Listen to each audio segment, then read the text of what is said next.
This is just ridiculous.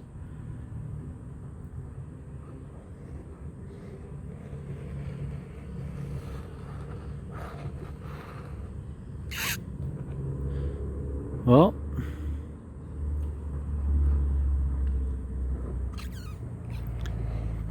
that is a wrap, ladies and gentlemen.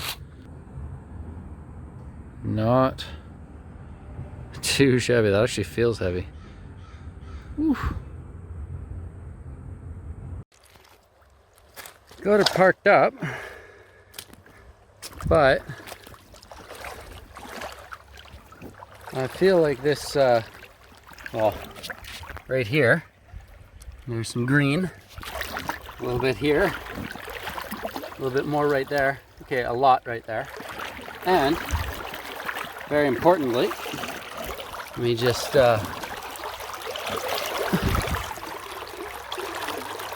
interesting, very interesting.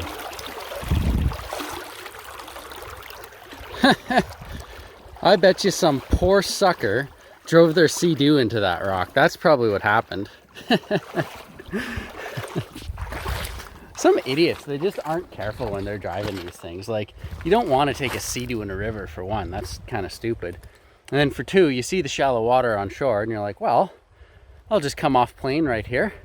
And your boat sinks into the water about 10 inches fully loaded. Well, if you were that stupid, this might happen to your Seadoo. That would never happen to me though, because I have a proper river jet yacht.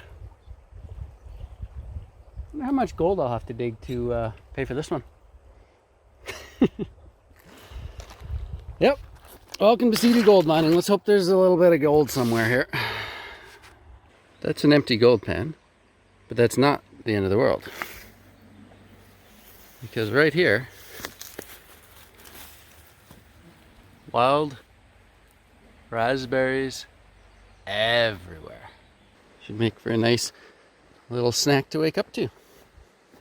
So I really wasn't staging that last video with the intake grate. I was a little surprised about that. I didn't realize it hit so hard. That is one large sized flake. Biggest piece I've ever found in Alberta. Not like a ton of gold here, but you know, after a weekend, might pay for an intake grate. Not looking too bad today. Got some good gold showing. Love that. See if it comes down to the bottom of the box still. Not as bad, not as bad. We're doing better. Got the Seadoo parked over there. Seems to be floating still, and it is actually taking on a little bit of water. Very slowly, but I imagine when I get home there'll be something wrong with it. This is my ultra shallow water intake. Just a piece of 2-inch ABS pipe with a screen around it.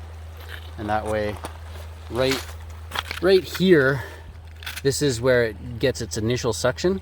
And so there was a little bit of a whirlpool trying to suck down there, so I just pushed that down a little bit. This pay streak, it's not the best gold. It's almost never the best gold, but I did a little digging up there, doing a little digging down here. Usually the gold's right in the very surface layer.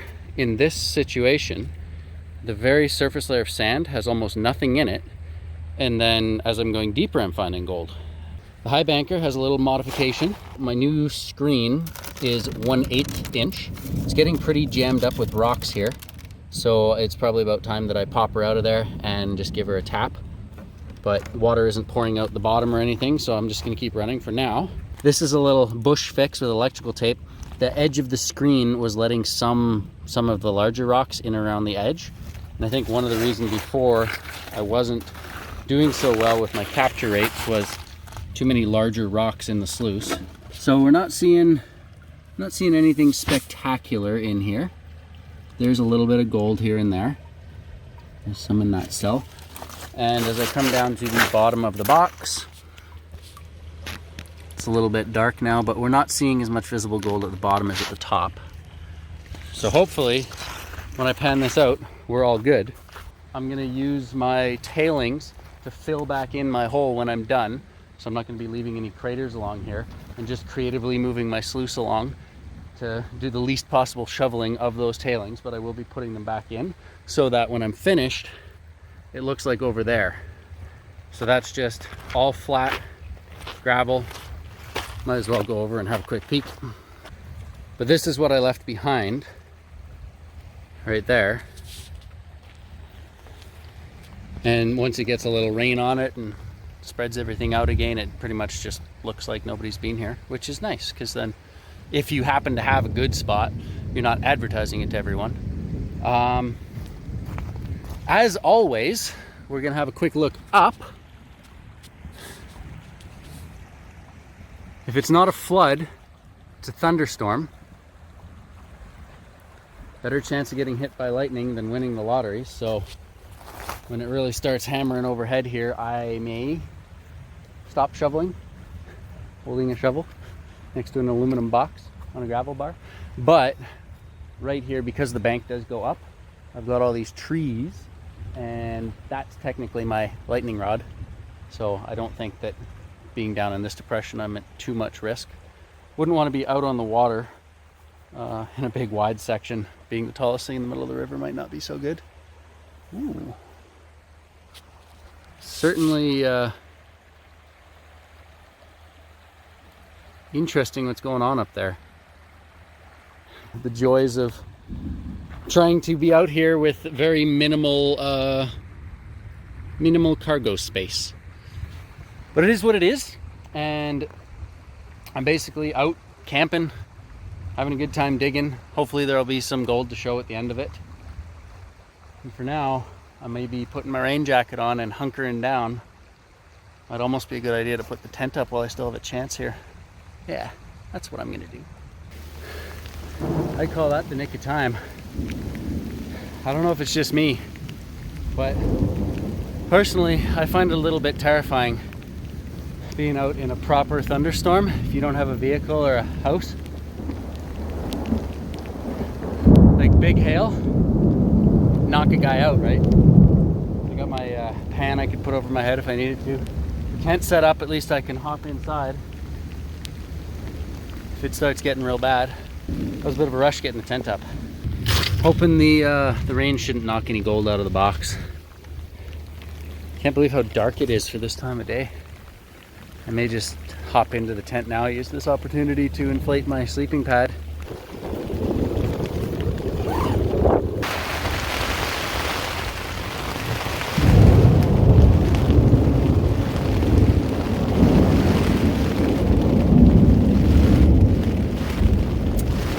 Seems all too familiar. Wet, sweaty. Hunkered down in a tiny tent in the rain. Welcome to gold mining.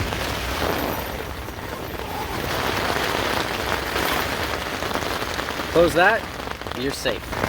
There's a really bright flash, and like a second later, boom! I felt it in my lungs. It was so loud.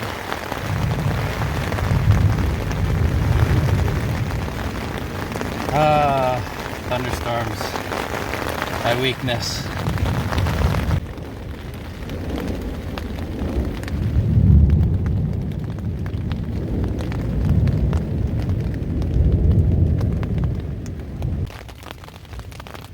About a year ago I started watching these videos with, it was Camping with Steve. I didn't really get it at first because the guy would basically just sit there for 10 minutes and talk to the camera while he was making dinner.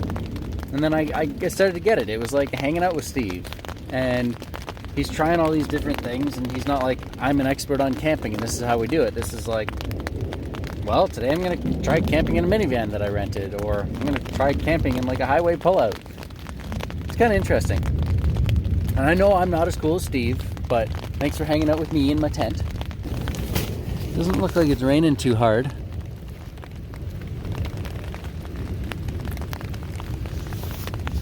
I feel like it might be worth putting the rain jacket on and getting in some more shovels.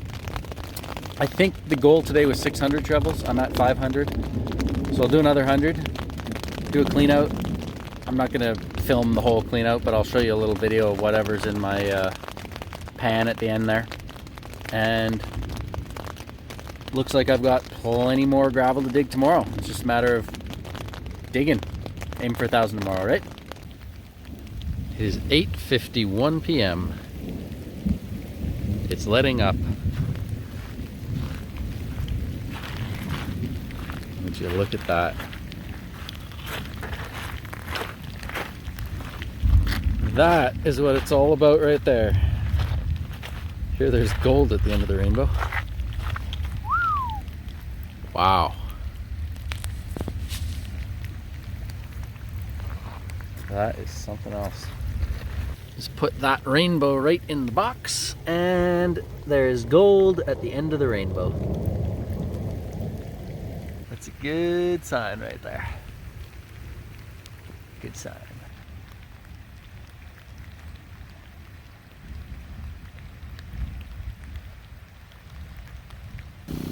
I like to keep that within reach.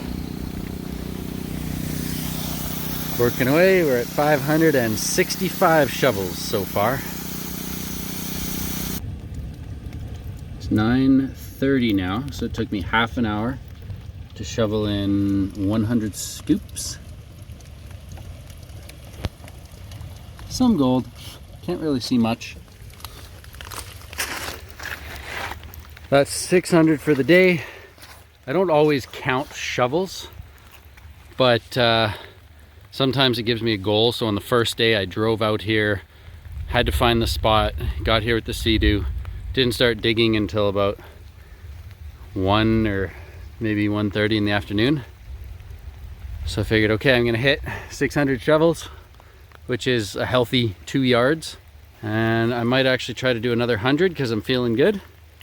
But when you're out here camping, if you're working hard and sweating right before you go to bed, it's not the most comfortable feeling in the world. It's better to kind of chill out for half an hour before you hunker down in your tent. But it is only 9:30, so I'll do 100 more, and then I won't be doing any cleanup until tomorrow morning.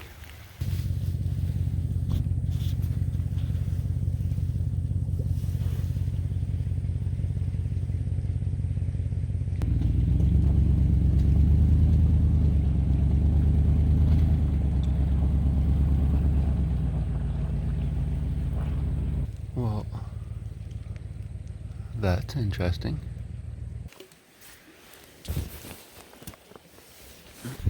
Okay.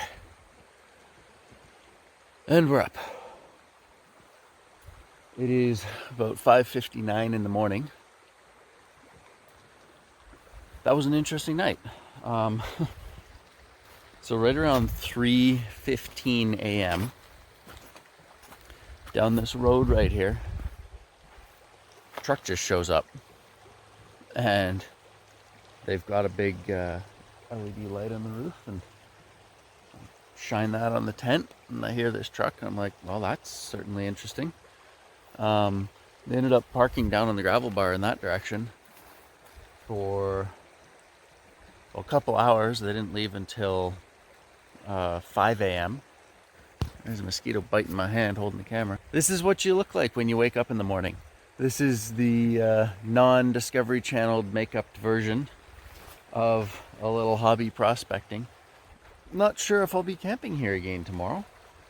One interesting thing is, like, the rivers are Queensland, so technically up to the edge of the riparian zone, you don't want to set your tent up somewhere. So there's actually a little campsite up there with a fire pit and some chopped wood.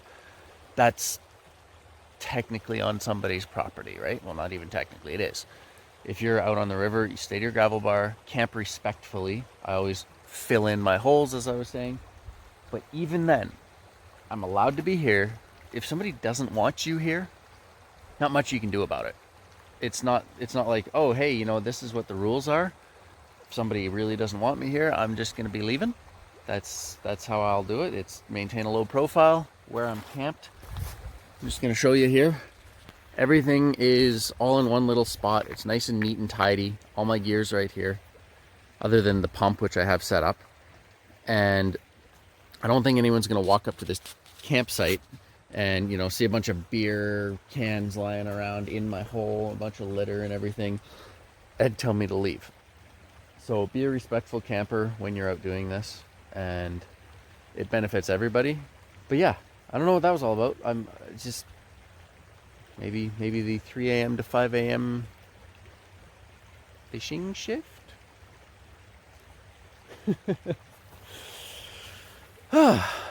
Always a fun journey. Always a fun journey out here. All right.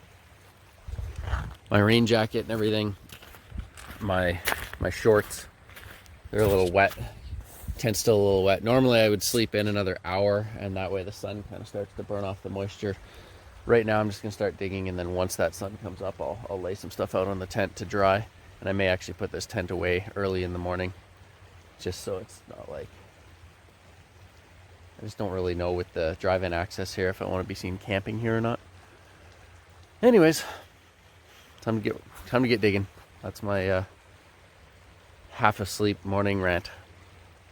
Not a rant, whatever. Mumbles. I'm mumbling. I've been doing a lot of digging. That's my hole. I'm kind of filling it in with my tailings as I go along. And then coming out down this end, we have this very large amount of tailings. As you can see, this whole area is just covered in all of the sand. And the second it gets to the river, there's a very distinct edge. That is as far as it goes.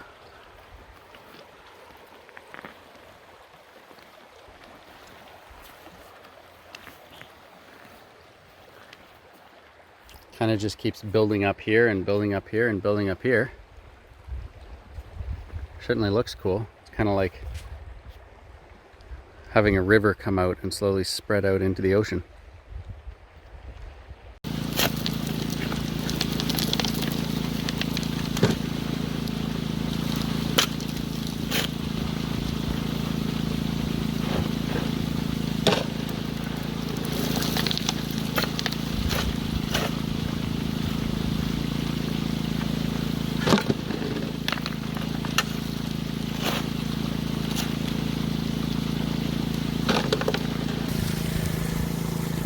Beautiful evening for some shoveling.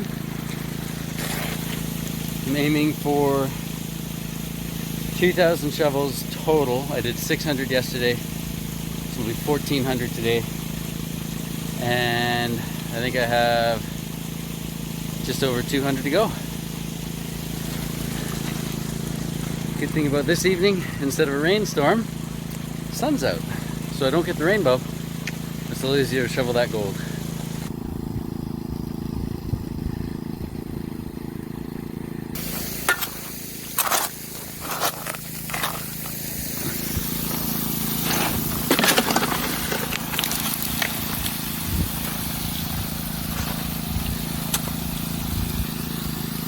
End of day 2 update. Normally, going to bed tonight, I know that this is my last night camping, and tomorrow night I get to sleep in my own bed after a hard day's work. This trip is going to be a 4-day, 3-night trip. I am all set up to camp for night number 2. Hopefully, there's no random 3 a.m. till 5 a.m. trucks driving around, making me a little bit concerned about my safety. I'm on decent gold. I just did a clean out, and I took a little piece of, I've got a top mat made out of, it's like a backed miner's moss, and I mainly use that so that it'll act as a buffer. So when I put a shovel in, all the heavies might stick to that, and then everything goes through my sluice, and then all of the black sands and stuff will sort of like work their way out of that mat, slowly feeding the sluice underneath. But it does hold on to some gold. So I've done a total of 2,000 shovels so far this trip, and of my 2,000 shovels, I have done 1 cleanup of that top mat. I just did that today. Normally I just clean out the bottom mat and I leave the top mat because it's a little more involved to clean that out. So I did a cleanup today, and just a little, I don't know exactly, it was not very scientific. I just wanted some motivation in a pan. So for my motivation in a pan, I'm going to cue image now, This is the gold I found. I don't know how much more there is like that. All I know is that it's pretty and it got me excited. So it's time for bed. And then tomorrow I'll be excited to get going again.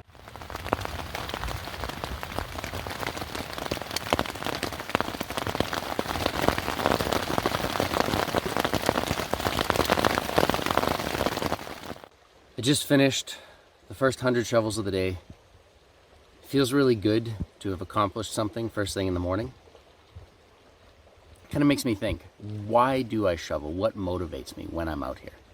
First, it's gold. It's not gold fever, but it's motivation of there's gold in my pan. I'm on the right path. I want to see gold in the box. So if I do a test pan, there's good gold in it. I'm more willing to dig again. And I get a little second wind when I see that actual gold. Or if I do a clean out at the end of the day, it's pretty, it's sparkly. Hey, this is actually adding up. I'm not just crazy digging a bunch of gravel out here. Okay, I'm a little crazy, but that's a different story. That motivation of seeing the gold, I'm on the right path, a little dopamine hit maybe. The other thing that really motivates me when I'm out here is just being grateful.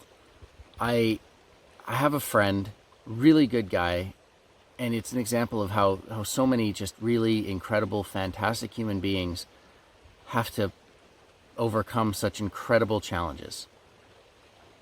So without going too far into that, I'm so grateful for my health. I'm so grateful that for now, I am not dying. And also just, I grabbed the shovel and my hands are aching and I'm tired, but my knees don't hurt. And I'm just so happy that I'm out here and I'm actually able to be doing what I really want to be doing with my life right now. I get to decide when I wake up. It's part of the adventure. It allows me to be creative. And I'm so incredibly grateful to have the opportunity to actually be out here and to dig. It's something I dream about every winter. And I have to realize when I'm out here, it's just me. I love it so much, and that gives me motivation to dig a little bit more. I can get up and I can dig the next 100 shovels of the day. There it is, gloriously set up. Nothing really to do except grab a shovel and dig. Hello, YouTube. Welcome back to another episode of Have a Great YouTube Video at My Expense. Let's get me some likes and subscribers. As soon as I can become a famous YouTuber with 1,000 subscribers, then I'll be rich enough to afford to repair my Seadoo. So when I'm running some of these technical sections of shallow water, fully loaded with all my gear, which all goes on the Seadoo in one go. Here's the problem that we have right now. If we look at the Seadoo, normally that sponson at the back sits just out of the water. And as you can see, that is sitting a little deep. So when I hit that rock the other day, I've already showed you, this is my intake grate. That belongs under the Seadoo. I feel like there was some further damage because I open this boy up right here. Oh yeah, we have a decent amount of water in the bilge. Not a ton, but it goes up to the front here. Let's have a look. Oh yeah, there's a good chunk of water in there. There are these things called scoopers. So if I can see if I can get that to show up. That little black thing down at the bottom of the hull with a hose coming out of it, that heads to the back of the Seadoo into the jet pump, and it creates a little bit of a suction venturi, so it actually empties out your hull as you drive. The last Seadoo I had did not have that, which is a problem. They're all one-handed. Whoops. Anyways, I'll put that back in when I'm done filming. But yeah, the last Seadoo I had didn't have that, thanks to the previous owner. So it would have just sank. This one, I've never tested that by flipping this Seadoo, but theoretically it will empty itself out. So I'm going to attempt to shove this thing out into the water, obviously with none of my gear on there, fire it up, and just sort of idle the pump for a little bit. Maybe just sort of putter around in this shallow area. And with any luck, I can then come back into shore, have a look inside and see that that water has been drained, get all my gear back on board safely, and hopefully head back on down and get it back on the trailer all in one piece. So that was just now on the trip back down.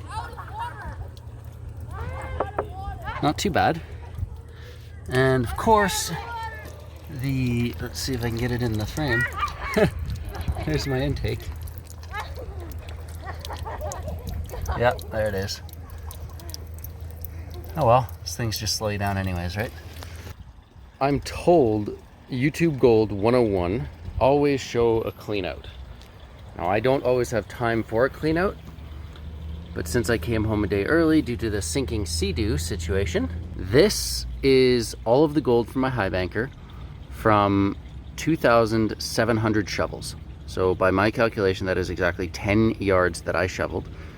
To do it, I'm going to classify everything to 20 mesh, pan everything that's larger than 20 mesh, and this cleanup sluice with the auto feeder, everything will go through that, followed by a miller table.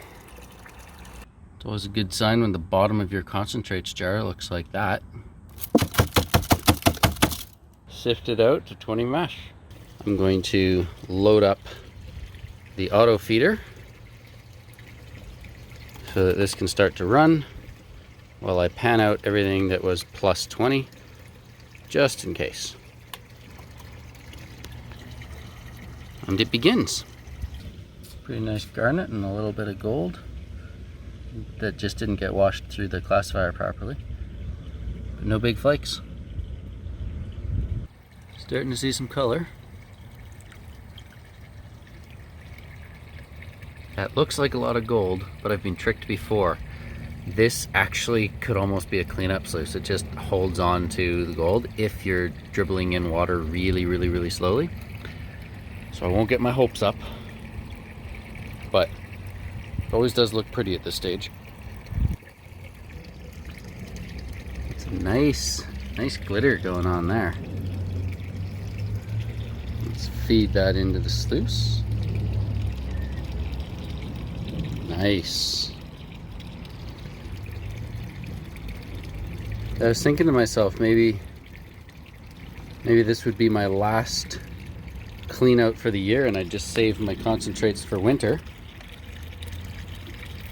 It's just water to help squirt everything down.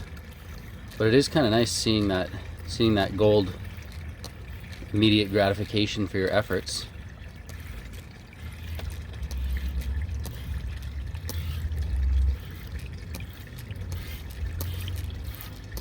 Now that that's set on top of everything in the sluice, it'll look real good. First, I'm gonna follow this hose down and turn that off. There we go.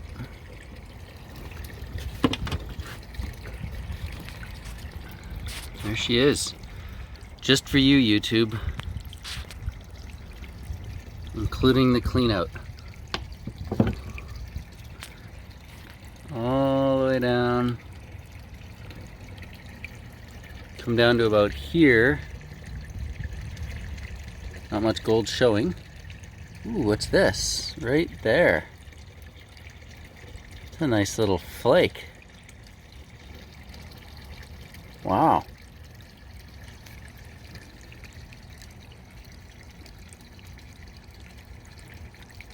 Sure is pretty.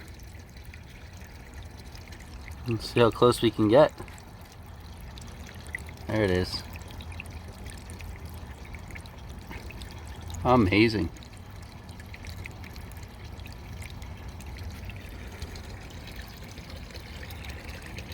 Well, throw this on the miller table and we can end the video.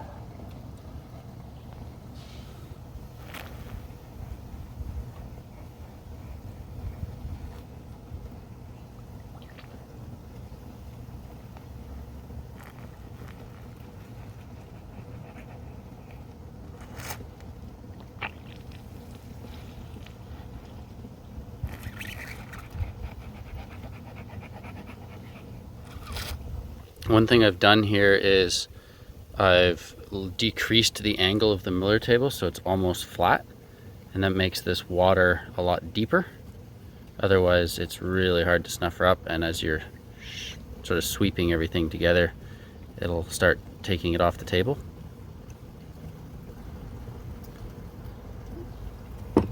Let's see if we can get that in one more go.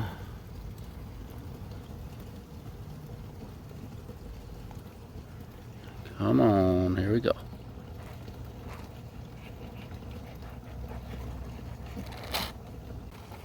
Let's not forget the -50 mesh. What's that? This is all my -50 mesh right here. So the classifier I put this through is like 50 by 50 essentially on a screen, so it's super fine stuff.